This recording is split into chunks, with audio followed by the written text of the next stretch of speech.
Selcom, le numéro 1, c'est vous. Bonjour et bienvenue dans Football Factory. Nous sommes en direct du stade du 28 septembre pour le Classico guinéen. L'AS Kaloum face au Oroya Athletic Club de Conakry.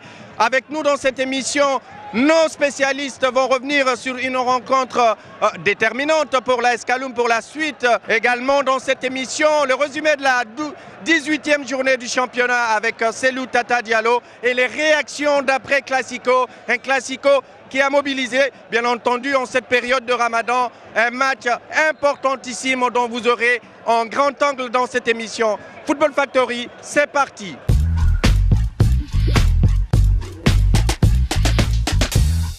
La 18e journée du championnat a démarré tout au long de la semaine. Nous avons pour vous fait un résumé de cette 18e journée, un résumé qui comprend également des déclarations fracassantes de l'entraîneur Bangoura de Santoba qui accuse la direction de l'association sportive de Kaloum d'avoir tenté de soudoyer sa formation pour ne pas jouer le match gagné face à Kaloum.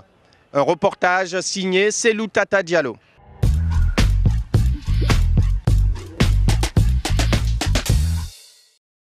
Une 18e journée qui pourrait être décisive au moment de faire les comptes en fin de saison. D'abord, le Philosar de la baie empêtré dans la zone rouge depuis pratiquement le début du championnat n'a pas fait mieux qu'un match nul 0-0 face à l'Atlético de Coléa. Comme toujours, le club de la baie s'est créé un nombre incalculable d'occasions. Mais problème, ses attaquants manquent terriblement d'adresse devant les buts. Au même moment, le Santoba de Conakry recevait l'association sportive du Kaloum au stade du 28 septembre. Après une semaine marquée par des pics, par presse interposée entre les dirigeants des deux clubs, suite aux nombreux reports de ce match, place au jeu. Et c'est le Santoba de Conakry qui va finalement s'imposer sur le score de 2-1 sur des buts de Salifou Bamba et Ibrahima Souri Sanko, alors que Alseni Kamara avait égalisé pour l'AS Kaloum dans un premier temps. C'est le football. Quand on ne gagne pas, on n'a pas d'explication, on ne peut rien expliquer parce qu'on a joué un mauvais match. Donc on a préparé totalement différent. Et autre chose, parce que nous avons donné 6 ou 7 jours pour l'équipe nationale. Le joueur n'est même pas s'entraîner. On a fait des entraînements avec un groupe, après arriver autre groupe. Mais le football c'est comme ça. Donc il faut qu'on garde la calme et on travaille. Mais je fais félicitations pour l'équipe qui a gagné. Donc on doit avoir un peu de calme, mais c'est difficile. Quand on ne gagne pas, la situation c'est vraiment mauvais. Je suis très content, plus que le mot content, hein, parce que tu sais, quand tu étais dans une équipe, on t'a renvoyé, et encore, c'est-à-dire j'étais malade, ils n'ont pas pu me traiter, ils n'ont pas occupé de moi, c'est-à-dire toujours quand je joue avec eux, c'est la revanche. Hein. Parce qu'eux, ils ne voulaient même pas qu'on joue. Ils disent que laisse le match, on fait forfait, ils vont nous donner quelque chose. Mais quelque chose, ça ne m'intéresse pas.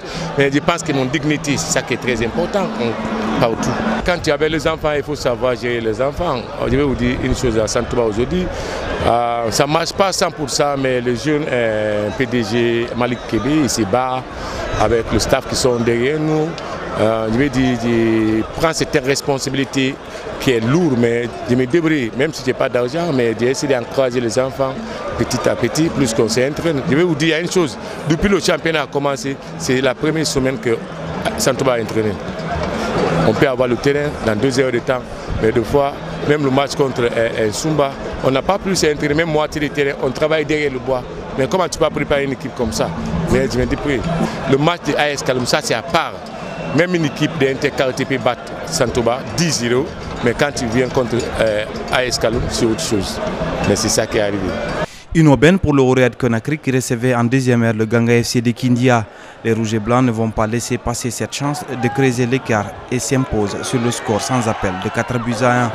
Ibrahima Souri Bangoura sur penalty au Kansi Mandela. Ibrahima Souri Kamara qui réalise un doublé, n'ont laissé aucune chance au Ganga qui avait pourtant eu le mérite de réduire la marque par son meilleur buteur, Boniface Abba. Je pense que le niveau que l'on a aujourd'hui et la possibilité de pouvoir freiner quand même les autres équipes de Ligue 1, peut-être à part du Kaloum qui à peu près a le même volume, la même dimension. Je pense qu'on se sentira plus ou moins emmerdé, mais on se verra toujours au-dessus de l'adversaire. Moi je pense que l'écart s'est creusé. C'est à nous maintenant de jouer notre propre destin.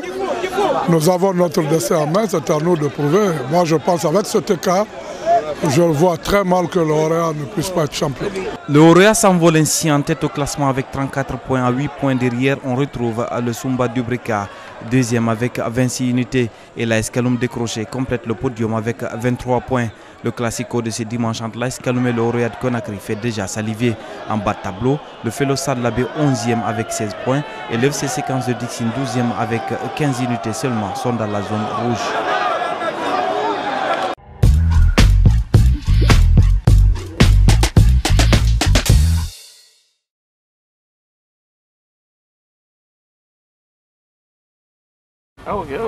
Ce sont deux équipes engagées chacune de son côté à remporter ce classico retour qui s'affronte ce dimanche. D'abord, l'association sportive de Kaloum. L'équipe que reçoit a préféré tenir sa dernière séance d'entraînement à huis clos.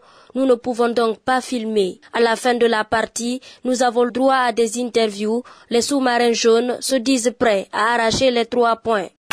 Moi, en tant que capitaine, mon travail de remobiliser la troupe, je pense que c'est en train d'apporter. Avec la joie qui a prévalu à cette dernière séance, je pense que le message est passé.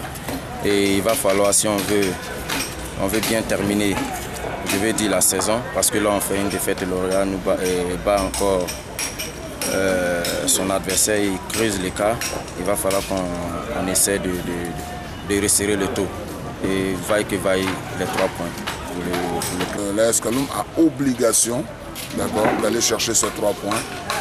Donc même le match nul serait une mauvaise opération pour cette belle équipe de l'AS Kaloum. Donc nous sommes obligés d'aller chercher les 3 points quoi qu'il advienne. Donc ça passe par attaquer, attaquer, attaquer et attaquer.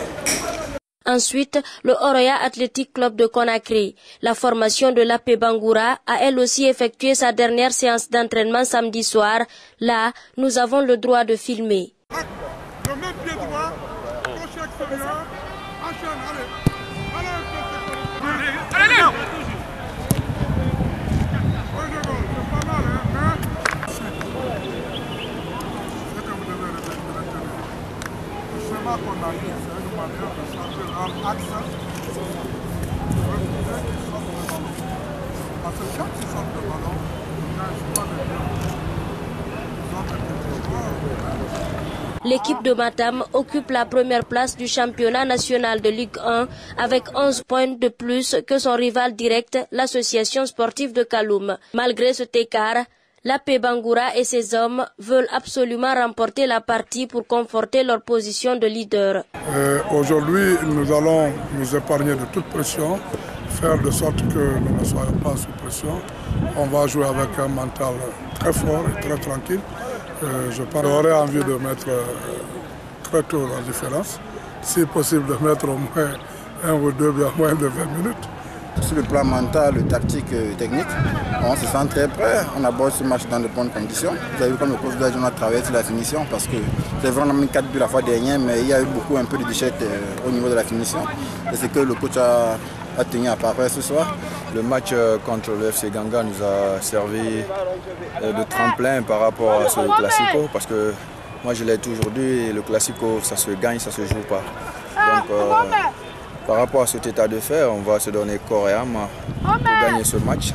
Notamment c'est pourquoi on a réuni tous les joueurs à l'internat pour avoir un esprit de groupe. Et au jour d'aujourd'hui ça va, tout le monde est apte pour le match et j'espère qu'on sortira vainqueur de cette rencontre. Qui arrivera donc entre l'association sportive de Kaloum et le Oréa Athletic Club de Conakry à déjouer les plans de l'autre, élément de réponse dimanche au stade du 28 septembre.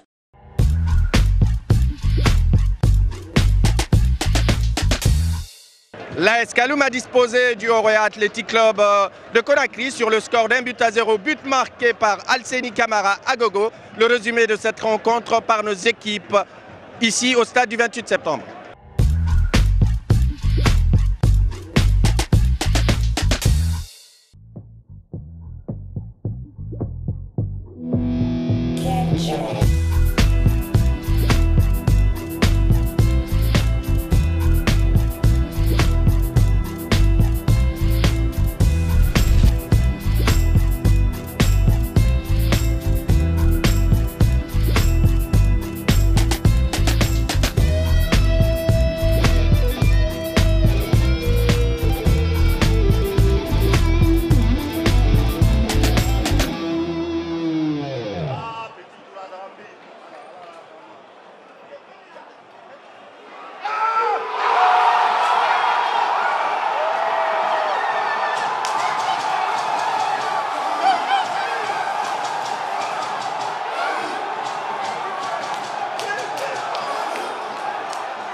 Les réactions d'après-match, dans un premier temps, Lapé Bangoura, l'entraîneur du Oroya Athletic Club de Conakry, revient sur ces deux convenus de sa formation à la conquête du titre.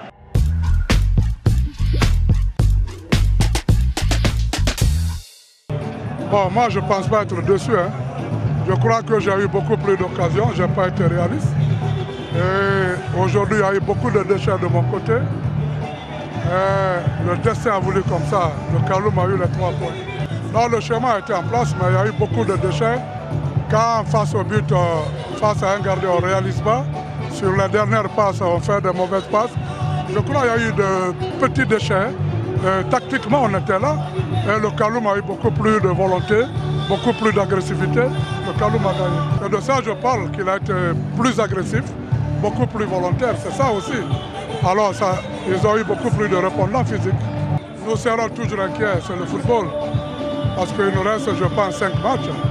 Et tout est possible au championnat.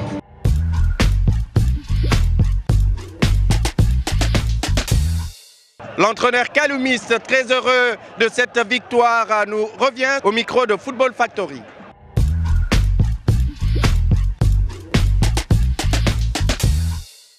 Notre équipe aujourd'hui a joué un très bon football, on a joué compact, on a joué au tic-tac qui a fait ce travail-là. Et je remercie à Dieu, c'est Dieu qui a nous donné cette victoire.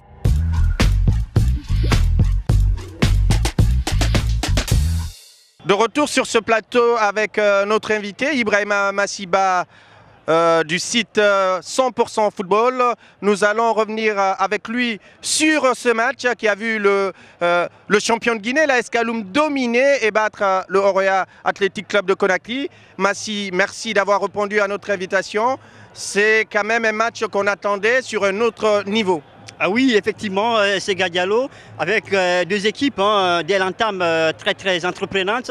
Et même si le Oroya, dès le début, c'est le Oroya qui enchaîne très bien avec notamment une occasion de but de Sekou Amadou et de Dibita sur la barre transversale. Et ben voilà, AS Kaloum physiquement qui reprend là-dessus et qui arrive donc à maintenir son jeu surtout au niveau du rond central avec Daniel, bien. Donc, et surtout cette complémentarité de Ibrahim Assori au niveau de l'enjeu. Et surtout aussi cette force de l'AS Kaloum en première période, cette cohésion physique, cet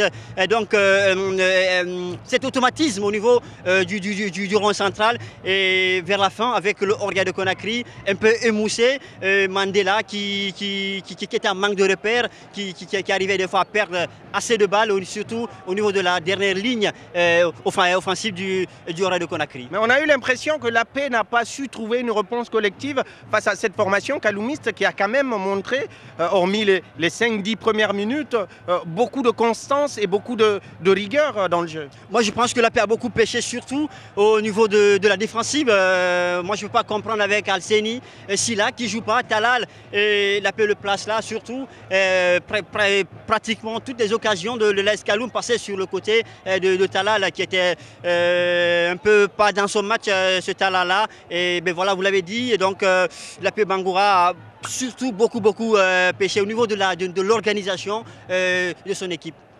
Au niveau de l'organisation, on a senti aussi physiquement cette équipe du Oroya fortement diminuée. Mais qu'est-ce qui peut expliquer cela? On sait que cette équipe a quand même régulièrement de la compétition dans les jambes. Comment ça se fait que dans ce classico-là, qu'ils ne parviennent pas à maintenir un certain niveau face à l'AS Kaloum? Un certain niveau, vous l'avez dit, mais moi je pense que surtout ce manque d'organisation, surtout au niveau du rond central, et surtout avec le replacement des fois du milieu du terrain avec...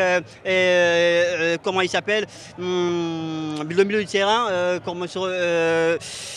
Lingani, Draman plutôt. Draman et Paille qui joue pas, Paille qui est de retour, qui joue pas du tout. Il revient de blessure, bien entendu. Il revient de blessure, qui joue pas du tout. Et avec ce manque de jeu surtout, avec Dibita aussi qui est blessé, qui est sorti sur blessure. Et voilà, donc ça a surtout pêché au niveau de l'organisation du Oria de Conakry.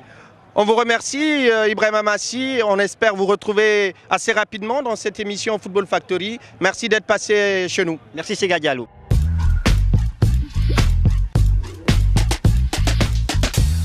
De retour sur le plateau, nous allons recevoir un autre confrère du site Foot 224, il s'agit de Sekou Koutoubou Kaba. Avec lui, nous allons continuer à analyser cette rencontre avec, bien entendu, cette victoire qui permet à l'AS Kaloum de revenir un peu dans la course au titre, même si cette formation du Oroya maintient cette formation kaloumiste à une longueur assez intéressante.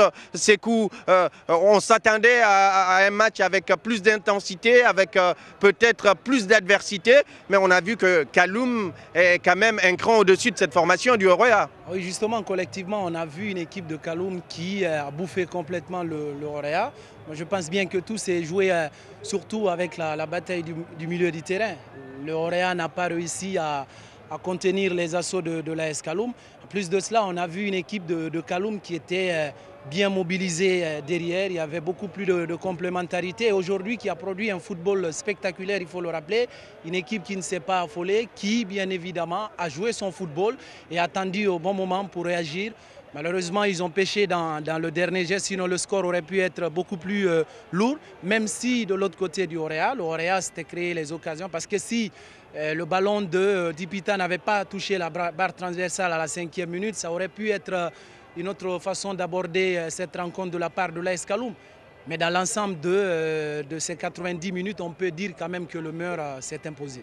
Le meilleur s'est imposé, même si le Oroya quand même dispose d'un réservoir de points assez important face à cette formation kaloumiste. Est-ce qu'on ne peut pas dire que de toute façon, ils ont ce confort-là de l'avantage des points et donc ils se sont un peu endormis sur ça?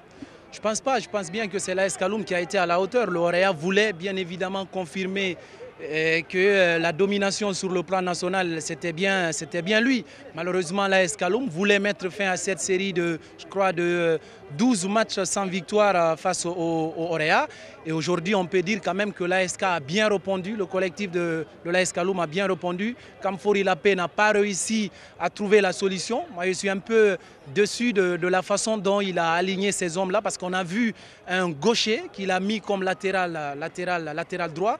J'ai vu venir cela lors du match contre le Gangan. C'est vrai qu'ils ont dominé le Gangan, mais il y avait une différence de niveau. Et là, on a vu une équipe de Kaloum qui a rivalisé dans le jeu, qui a dominé en partie cette équipe du Orea, même s'il y a eu un petit changement en seconde période. Mais dans l'ensemble, l'ASK a mérité cette victoire. On peut tirer un petit chapeau aussi à son entraîneur qui, bien évidemment, a réussi à mettre quelque chose pour contrer l'équipe du Orea. Maintenant, le problème de l'équipe de Kaloum, c'est qu'il n'y a pas, il y a le facteur temps, on ne donne pas le temps aux entraîneurs. Moi, je pense bien que sur le plan collectif, l'AS Kaloum, s'il y avait beaucoup plus de stabilité cette année, surtout à la tête de cette équipe-là, Kaloum pouvait aujourd'hui rivaliser avec l'Orea pour la course au titre. Malheureusement, il y a eu beaucoup de départs des entraîneurs et aujourd'hui, ça paye cash. Malgré cette victoire 1-0, Kaloum est toujours distancé par l'Orea, 9 points d'écart. Je pense bien que ça peut peser beaucoup dans la balance. Maintenant, c'est l'Orea de pouvoir se relever vite pour ne pas que cette défaite-là puisse être un frein pour les autres rencontres. Même si ça va être compliqué, mais bon, l'ASK quand même a réussi à faire un match formidable. Un match formidable, même si cette formation kaloumiste, quand même, s'est loupée en milieu de semaine face à Santobah. Est-ce que vous pensez que cette défaite-là va laisser des traces dans la tête des joueurs de l'AS Kaloum, même si ce soir, quand même, ils nous prouvent le contraire? Ah oui, justement, c'est une équipe qui évolue en dents de scie, il faut le rappeler. C'est vrai que cette rencontre contre le Santobah a été marquée aussi par des déclarations de part et d'autre dans les médias. Ça s'est beaucoup plus joué dans les médias que sur le terrain. On a vu, il y avait la revanche à prendre pour Santobah qui a réussi à faire la différence. Et là aussi, l'ASK a brillé par son inefficacité, surtout contre Santobah, parce qu'ils s'étaient créé beaucoup d'occasions. Malheureusement, ils sont passés à côté. Ils peuvent beaucoup regretter cette défaite-là, parce que s'ils avaient gagné contre Santobah et gagné aujourd'hui, ils pouvaient quand même espérer un exploit en fin de saison. Malheureusement, ils ont laissé passer 3 points importants pour la course au titre. Et je pense bien, c'est à eux quand même de réussir à faire la différence. Mais surtout, il y a la Coupe nationale. Il va falloir rebondir parce qu'être deuxième en championnat, ça ne veut rien dire. S'il faut jouer la compétition africaine la saison prochaine, il va falloir jouer à fond la Coupe nationale parce que le vainqueur de cette compétition va représenter la Guinée en Coupe de la CAF.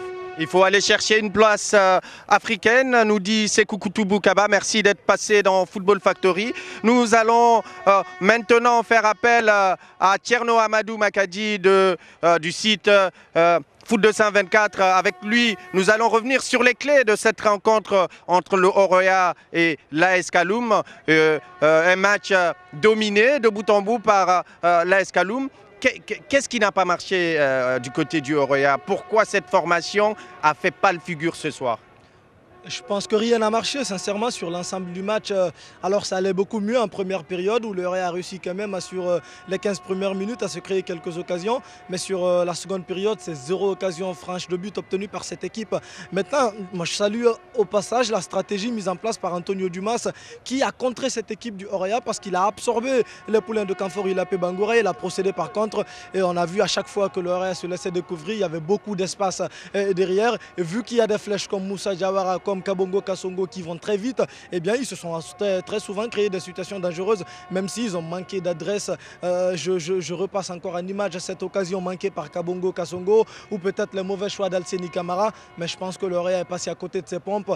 Et après, les choix également de Kamfor Ilapé Bangoura certainement n'auront pas été, en tout cas pour moi, les meilleurs, parce que je vois par exemple cet arrière latéral droit qui était face à Kabongo Kasongo qui pour moi n'a pas du tout fait le poids. Il était un peu plus lourd et tu sais que Kabongo c'est quelqu'un qui va très vite. Donc je me dis que ce soir rien n'a marché du côté du Orea et l'AS Kaloum voilà, en a profité tout simplement. Oui, tu parlais de Kasongo Kabongo et de Mbedi Diawara.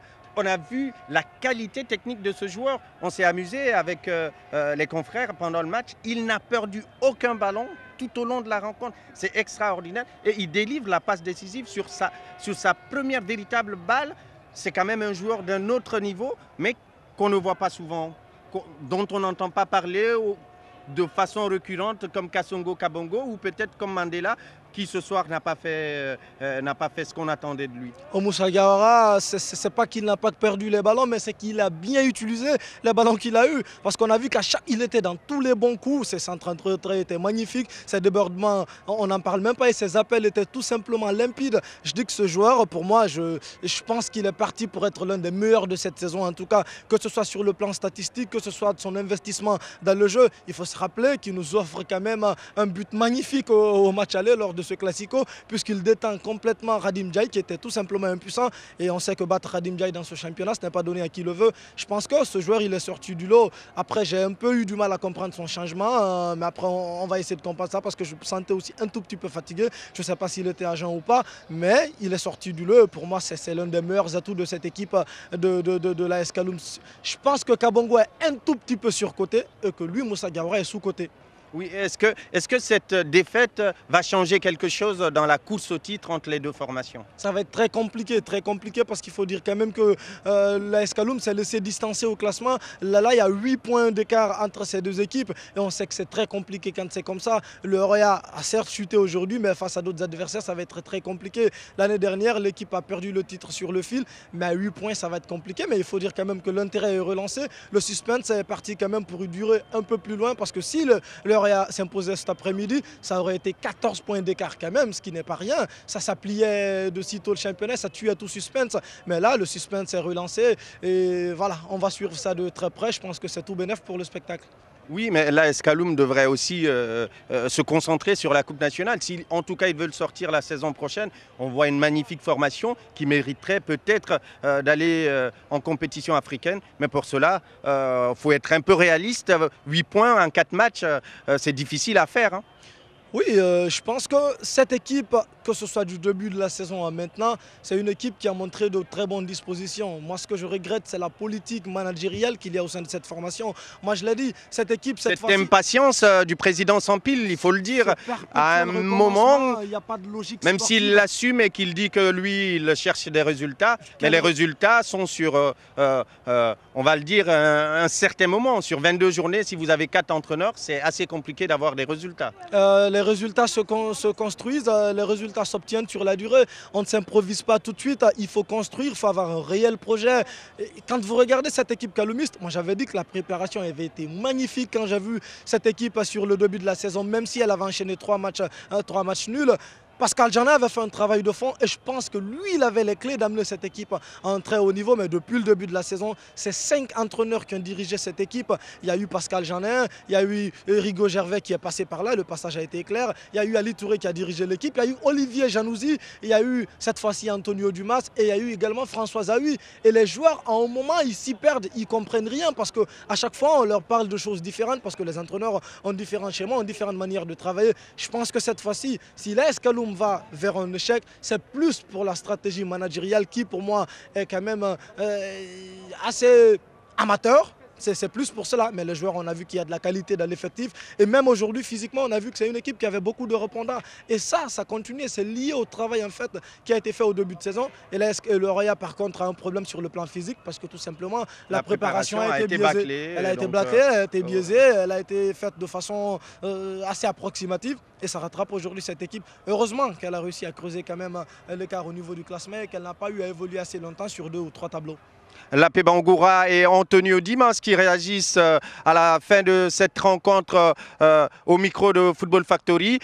Pour l'entraîneur de l'AS Kaloum, il met cette victoire au compte de Dieu. On sait que les Brésiliens sont très croyants, on est au mois de Ramadan, donc nous sommes un peu tentés de l'accompagner, mais on a vu quand même qu'il y avait un peu plus que Dieu dans cette rencontre ce soir. Antonio Dumas, il faut rappeler qu'il vient du plus grand pays catholique au monde, le Brésil, donc on comprend son côté spirituel.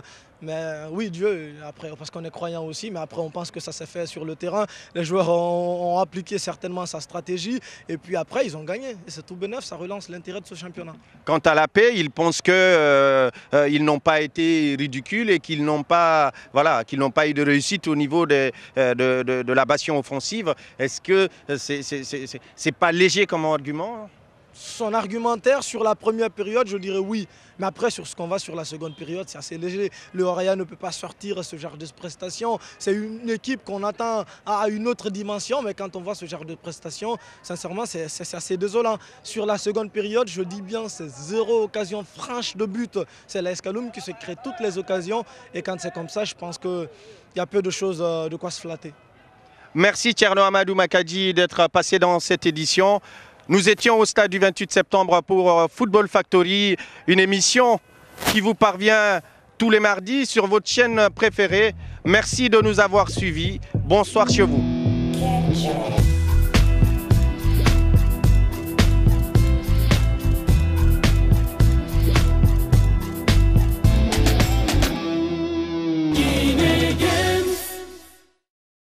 Celcom, le numéro 1, c'est vous.